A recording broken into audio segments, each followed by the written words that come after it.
こんにちは、IP です。今日は M4 じゃなくてワゴン R の方なんですが、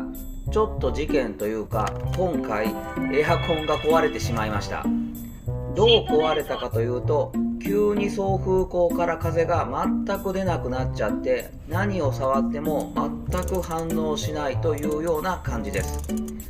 普段このワゴン R は足としてよく使うので、この連日の猛暑の中、エアコンがないとかなりやばいです。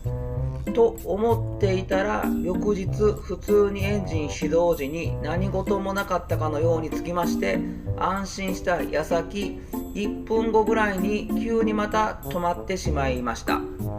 とりあえず窓全開で数日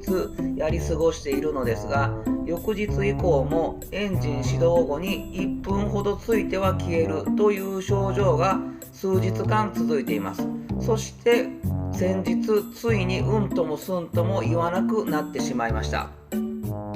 その間怪しいところを調べてて、これじゃないかなというところが出てきたのですが、それはこのブロアモーターです。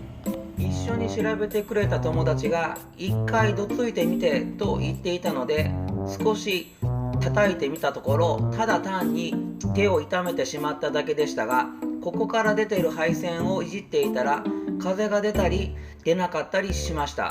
風が出るところで固定しようと触っていたら、喜びもつかの間、もう全く反応しなくなってしまいました。